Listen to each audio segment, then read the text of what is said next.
Okay. Okay. Okay, so let's just recap. So we're talking about the last thing. The last thing that he said was that a person, after he become, his neshama is connected to his body, then he has that super duper power of uniting the world and elevating the world that only a human being has, and that he is able to do through three avenues, which is Maisa, action, Dibur, speech, and Machshava, and thought. Right? So that's a human ability to impact the creation is through these three ways: action, right? Asiya, Maisa, Dibur, Machshava. Action, speech, thought. Okay, so we talked about action. We talked about Dibur. In action, basically, he said that the action itself is transformed through the intention. Not just in the intention is different, which is going to talk in the next chapter.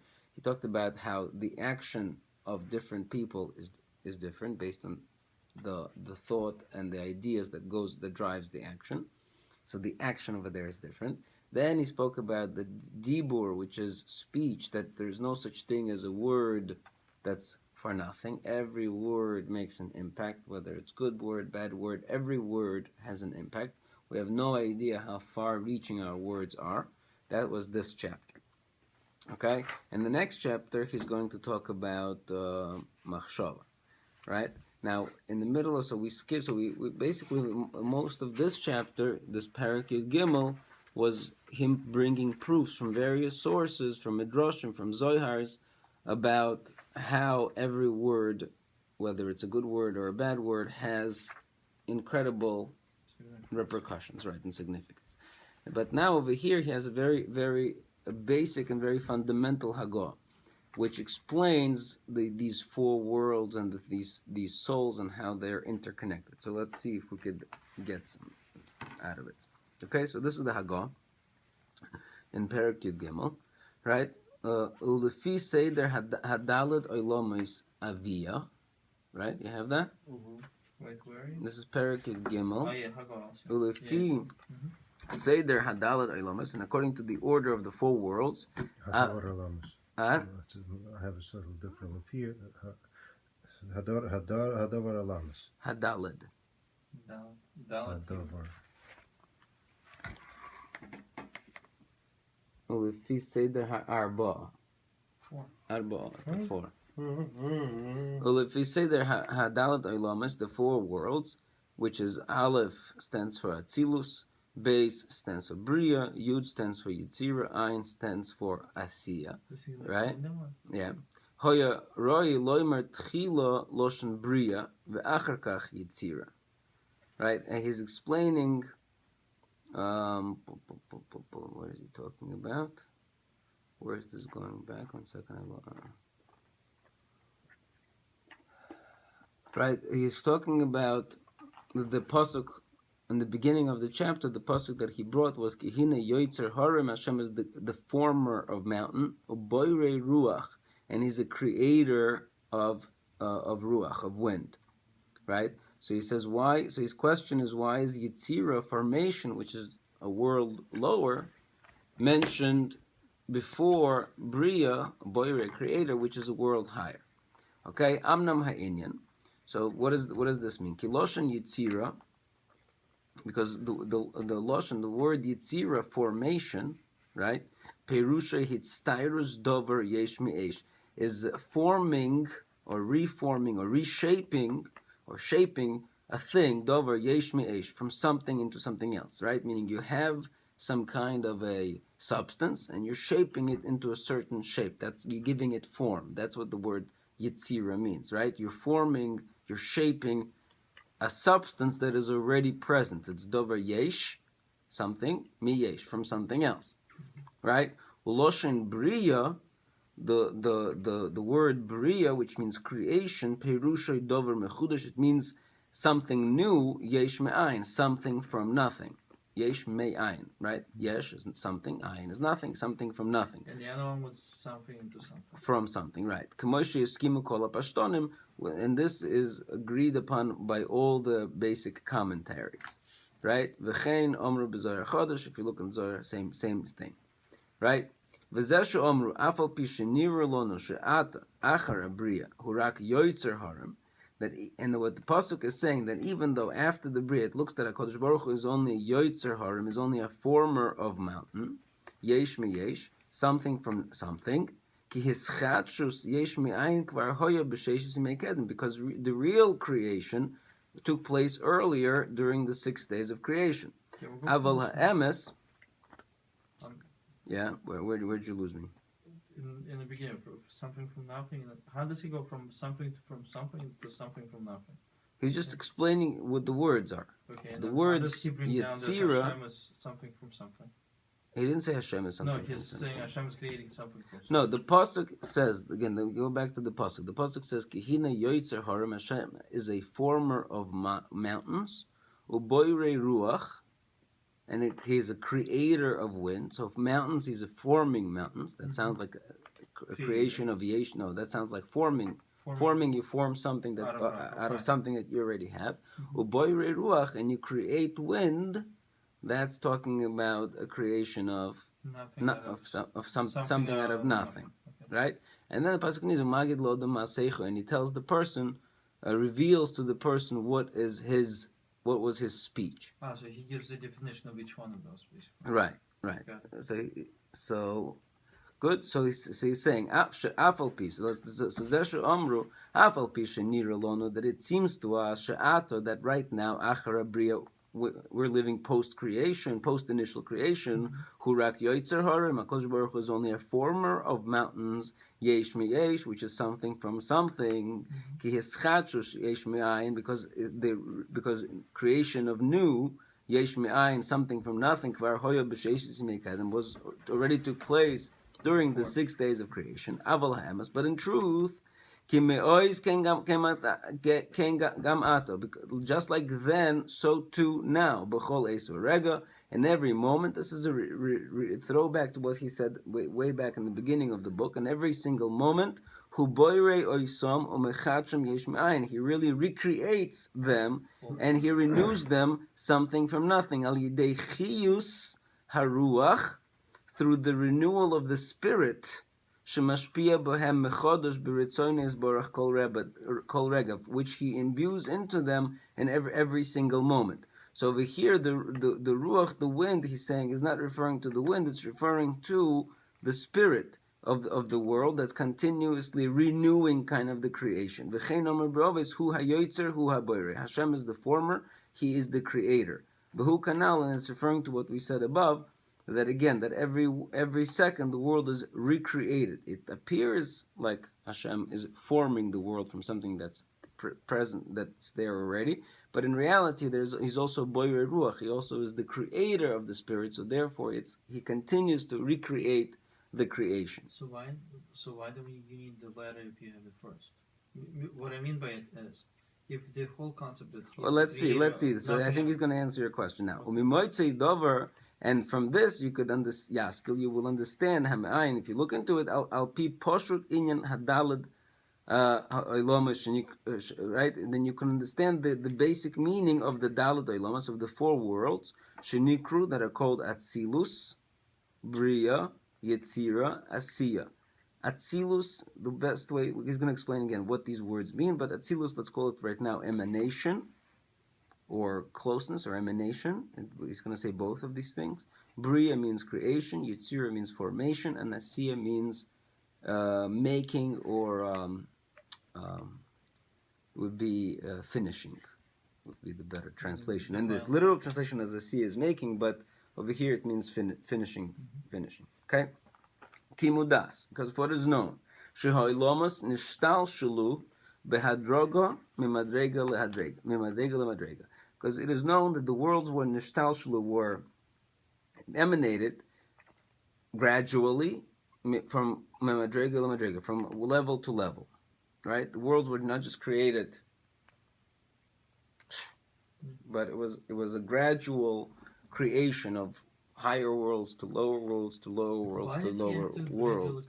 Why don't you just create it all at once? Good question. Let's leave that for a little bit later. Okay, so that the worlds were linked out, like a chain. Nishtalshul comes from a chain. They were chained out and gradually from step to step. V'chol shenishtalshul v'yorad. So every new link that was added and went down, yoiser lemata.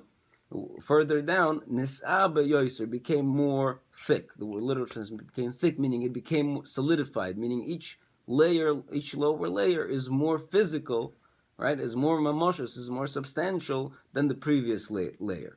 Uklolos hoilomas hem nechlokim ledalit chalukos. And the general division is into these four sections. Okay, even though there really could be more thousands of sections or millions of sections, or maybe even infinite level of sections, but generally we can delineate four basic levels, right? So heim nichlokim ledalit chalukos shonim, four different levels. Be'erech malosam in their I don't know, gradations. Levad hatzachtoch levad that's besides hatzachtochois ha'elyonim, that these bright lights that are even higher than the shein lekanoisim afilu b'shem atzilus, that you can't even call them with the name of Atzilus. So Atzilus is going to say that Atzilus is even something that we can't even consider how spiritual that is. But even beyond that, there are certain lights that are even above that we can't even name or describe or give them any kind of definition. So let's see, it will become clear, hopefully. V'olam harishon, so the first world, that's the highest world, mehadalit, from the four, shehe etzil, hu yizborach shmo, that HaKadosh Baruch Hu emanated, or he like distillated, he I don't know how to say it, but again, he'll explain. Asher onu yicholim lechanosoi b'shem, that any world that we can name, nikra atzilus, is called atzilus. V'atzilus pishnayim loy. The word Atzilus has two meanings. Loshen chibur, on one hand it means connection. Chibur means connection, like chaver, friend, somebody who I'm connected to. So Loshen chibur, right? It's a Loshen of connection. Ukemoi, for example, where else do you find the word Atzilus?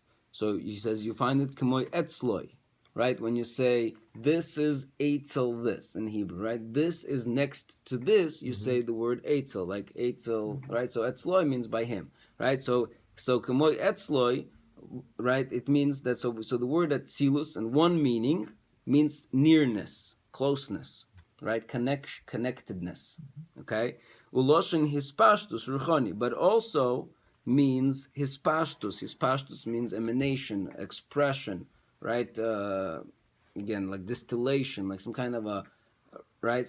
So expansion, it's kind of opposites. So the word Atzilus captures in it two opposite meanings. On the one hand, closeness, which is Eitzel, right? On the other hand, it means expression, emanation, like going out, right? So the word Atzilus is this world where this initiation of creation begins in Atzilus, where Atzilus is, again, it's closeness to Hashem, but at the same time it's the beginning of expression outward towards this new creation. So meaning like the steps of how Hashem sort of separated himself from the world, and this is the very first step where he's still yet connected to it, but it's the beginning of the conception of the disconnection between the connection of Hashem to us. Right.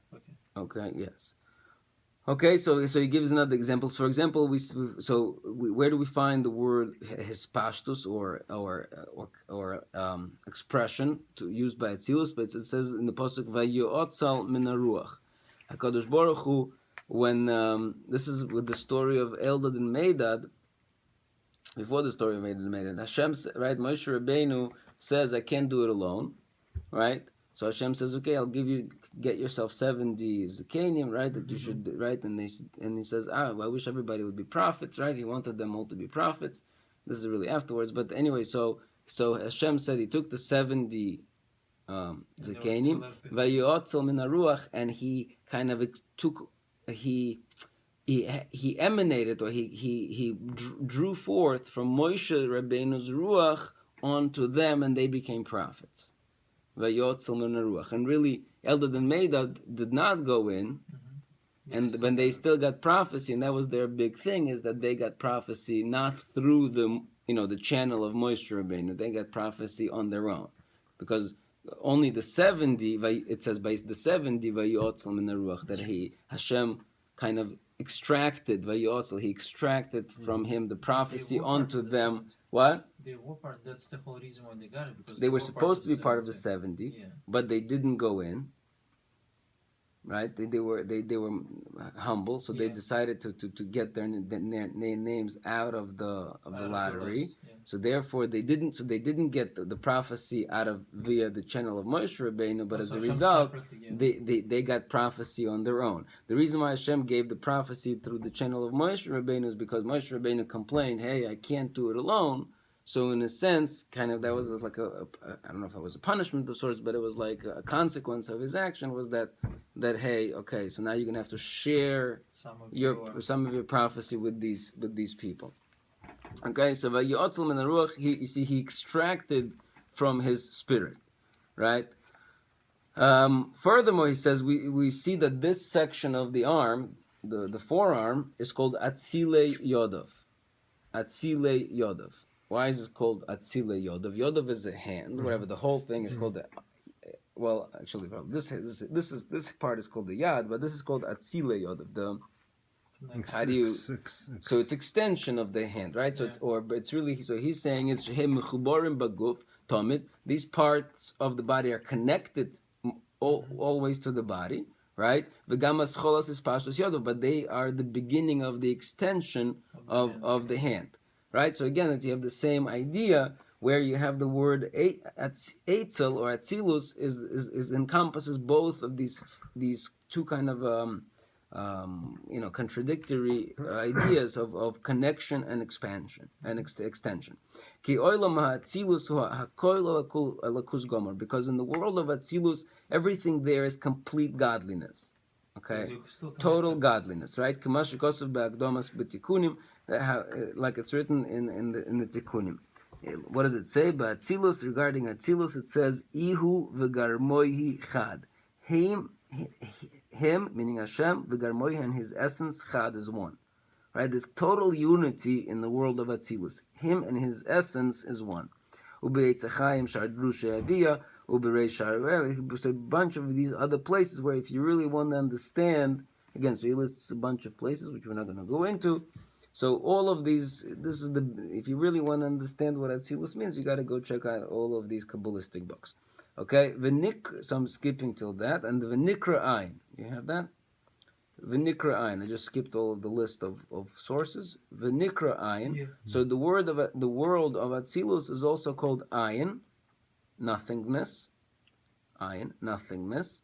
The Leis Machshova Tfisa, Mahus Hisatzlus V'achibur, because there is no, we don't have the ability to fully comprehend the essence of this closeness and emanation at the same time. That level of closeness to Hashem, our machshava cannot tfisa, cannot comprehend it.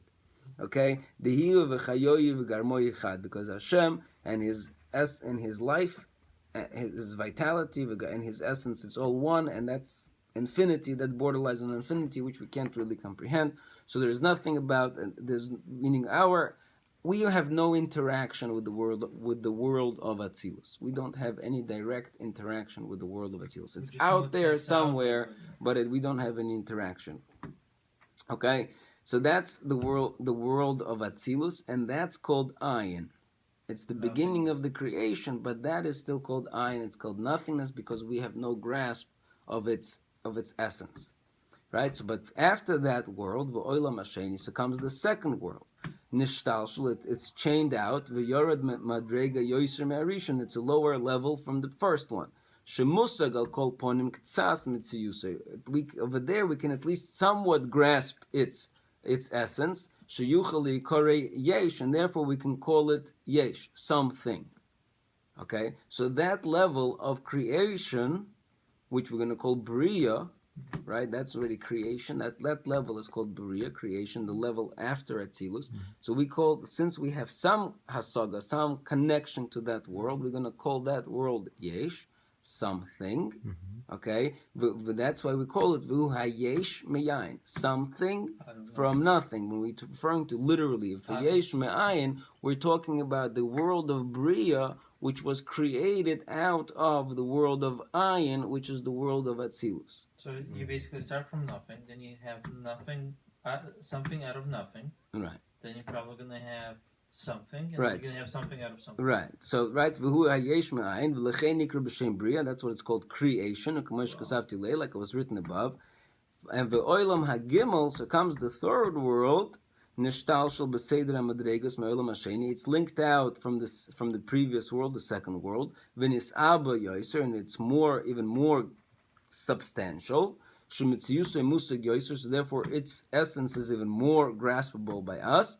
Behu hayesh meyesh, and that's the world of something from something. V'lechein metor b'shem yitzira. So that's why we're calling that world the world of yitzira, which is formation, for forming something that's already pre-existing. Kemo yoitzer chaymer, just like a pottery maker. Chaymer is is glina. What is it called? Right? Right? Shehu yesh meyesh. You take a glina and you form it into some kind of a shape. That's formation. That's the Yitzira, right? V'oilam hadalad, and finally we get to the fourth world. Hu gmar maleches kol oilomas shegudmuhu. That's the gmar maleches. That's the conclusion of the entire work, of the handiwork. Kol oilomas shegudmuhu, of all the previous worlds. The fourth world is the conclusion of all the previous worlds. How come the third world is not the conclusion? Because something out of something. You'll see. V'tikunam al tachlis. And it is the perfection of it, of hatov ha'amiti, al tachlis hatov ha'amiti. It's the perfection of that world in accordance to the true good, shekiven hu is Baruch Shmoy, that HaKadosh Baruch Hu was mekaven, for the be'inyan klal habriya kula, for the entire creation. V'hu zeh ha'olam ha'tachtan, that's referring to this physical world. Sheboy dira sa'odam, if in it is the residence of man, Haman Hegoylomas Bekoich Masav, who now has the ability to rule over all of those worlds through the power of his actions.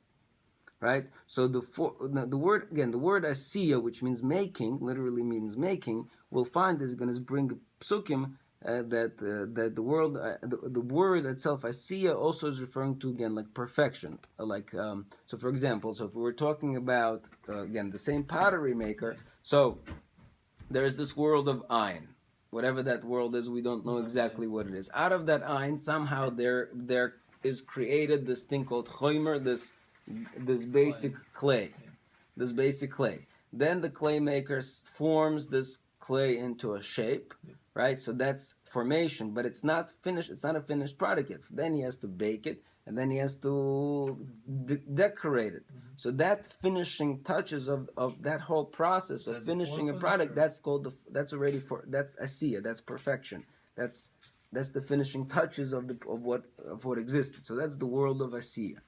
That's called. But then when he was describing the creation, something out of something, it sounded like he was talking about the fourth world, because that keeps on. No, formation happening. is just giving it shape and form. No, I know, but he said that it still keep on happening, right? Like if you look before, when he said like there's two things that are still keep on happening. There's something out of nothing and something out of something. Right. So does he refer to the third world that being? Meaning in the very original phrase, when he says, the pasuk says Yoitzer Harim, Hashem is a former of mountains. Yes. Mountains. Hashem is a former of mountains. Why doesn't use the word Oisa Harim or something like that? I don't know. That's a good question. I'm not sure. But that's a question on the pasuk. That's not the question on what he's really saying. That's a question on why the pasuk uses Yoitzer Harim as opposed to Oisa Harim. And I could be wrong, but I think in some sense, in that particular aspect, could be those two would be interchangeable, because they both share the same meaning in regards to what it's being used over here. Okay. Anyways, so that's the fourth again. So the fourth world is the world of the finishing touches, and that's the physical world. That's what he's saying. But because really the whole purpose of creation is really for the physical world. Without that physical world happening, the previous steps don't matter because the right. So that's why it's called. This is like the end product, right? The full product, exactly right. Okay, so Ukamai Shekosav in Bereshis Vayara Lakim es Kol Asher Asa. Hashem saw everything that He made, right? It doesn't say everything that He as Kol Asher Bara, right? It says Eshkol Asher Asa, everything that He made. It didn't say everything that He created or everything that He formed. It says everything that He made. V'hinei tov me'oid, and it was very good. V'omu b'bereishis rabba parshas ches v'hinei tov me'oid, v'hinei tov, and me'oid, the letters of the word me'oid, mem aleph dalet, unscrambled, turn into Adam, man. Right? So the finishing touches of the whole creation is Adam as man. V'chein hu shom b'parsha tes u'b'parsha dal Amar Rabbi Shimon ben Lazar metchilas b'riyasa shel olam, from the beginning of the creation of the world nisava Kadosh Baruch Hu la'asois shutofos b'tachtonim. He wanted a partner in the lower spheres. V'chein hu b'tanchum b'parsha b'chukos b'parsha snas. V'lechein nikra asiyah. So therefore it's called making, literally, but hamoirel tikkun adover, but it's referring to tikkun adover, meaning correcting it or perfecting a thing. Meloshon, from the same, for example, from Parshas Bereshis by Avram Avinu Vayitein El Hanar, he gave the sheeps, right, or whatever, right? What did he give to the, right, when the angels came? Right, he gave the sheep. I'm saying the bull to the nar, to the child Ishmael, and he rushed to make it. What do you mean rushed to make it? He didn't make it. He rushed to make it, meaning he cooked it, whatever he did, right? And there are many others like it. For example, there's a machlokes l'gabe eisha sifas tohar. It says, what's the lashon b'eisha sifas tohar? He lets her stay there. Where's the chumash? Yeah, this one right here.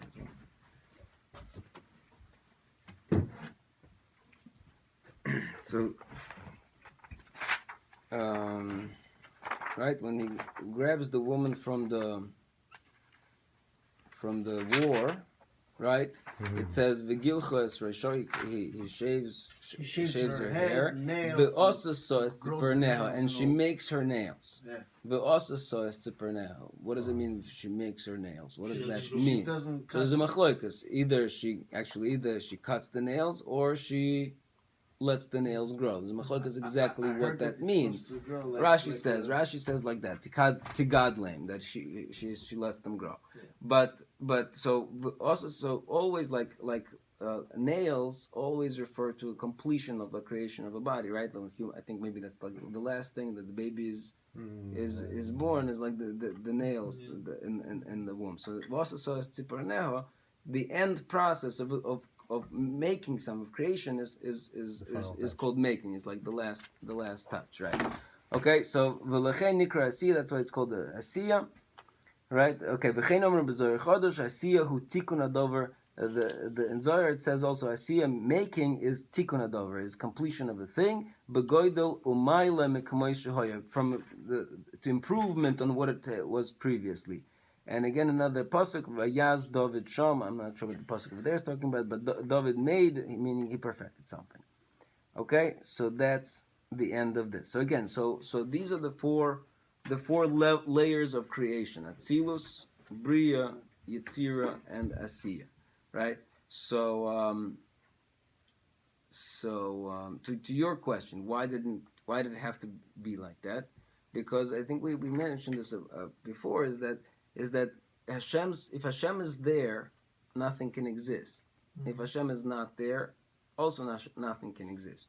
So these four layers of creation somehow miraculously, again paradoxically, filter out Hashem's essence to allow for the creation to actually exist.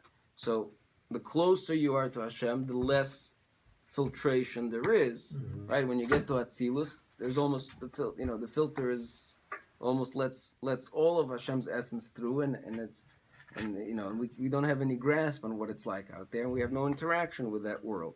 But but it's the world that allows for the process to begin. Then you have Bria, Yitzira, further until we get to this physical world that exists. So what? So what's the point of creation? Is the point of creation to achieve the connection where you're connected to that ultimate world, which we do not know where it exists, but like that's how you connected to it, or like what's the whole purpose of creation then? That's a great question, but somehow in the same miraculous vein, the purpose is to go back up, so to speak, to right to allow yourself to go back up through these steps, but to at the same time, meaning to purify yourself to be able to connect closer back to the spiritual source, which is Even though you were the source, which is separated Hashem, from it. even though you were separated from it, right? But to go back up to it, but at the same time retain your Physicality. not physicality, but in let's call it individuality, so that you are a separate being that is able to receive Hashem's essence, but without But ceasing to exist. but then Right? Because if you cease to exist, you're back to meaning everything is Hashem. Hashem Echad, Hashem is one, Hashem is everything, right? So Hashem created this bizarre thing where we are independent entities, right? And through these spiritual connective devices called the mitzvahs, we are allow ourselves to get, to open ourselves up to receive this spiritual light, and at the same time not be overwhelmed by it and be completely, But then vaporized or didn't whatever you- you want to call it. you were saying before, like when we're looking at Nefesh, right, where like he says like the deeper you go into it within those steps of like connecting to Hashem, you give up your physical essence because you basically the only reason why you have physical essence is continuation of living in order to connect closer to Hashem. It's like Right. So you're I'm not sure if we said exactly the way you're saying it, but even if that would be true, I'm saying so your essence is not physical, right? Maybe you would give up your physicality, but your physicality is not you. That's what we're trying to actually But then what is separate. That's a good question. I don't know what is you. you? I don't know. Well, based on this, I don't know, but he says actually in Ramchal's Shita is that the physicality is not completely, even meaning in Olam Haba physicality returns. That's the purpose of Tchias Emeisim, is to rebuild the physicality on this kind of new, whatever it is. Maybe laws of physics will change. I don't know, but meaning some kind of new existence that allows it to completely be purified by the spiritual soul. So the physicality is still there. But why do you need physicality if everything's gonna Good be question. So purified the by- Rambam holds that there is no physicality in Olam Haba. The Ramchal holds it can't be that the physical body worked so hard it was involved in all of these in this avodas Hashem and then completely be left out of the reward. So somehow, again, he doesn't know how. I don't know if anybody knows how, but somehow it will happen that the physicality is further transformed, that to be still considered physical, but yet at the same time be able to be completely soaked by spirituality or whatever you want to call it. Again, these are things that we have no concept whatsoever. We don't even know what spirituality is. I don't know what spirituality is. These are comfortable words that we use because we understand that spirituality is something that's not physical, right? It's abstract. It's not physical. So we try to use certain terms to be able to help us understand how to get out of our physical existence and to be more spiritual. So individuality is basically the only thing about individuality is your way of connection to Hashem, and then there's nothing else. Right. The Shoirish Nishmasa, exactly, the root of your soul. That's who you are, right? The root of your soul. That's exactly who you are, and that's your job. Is in this world is to connect with that root of who you really, really are, and to become that, and not what you think you are, which is all of the influences. How do you find it? You don't. You do your best.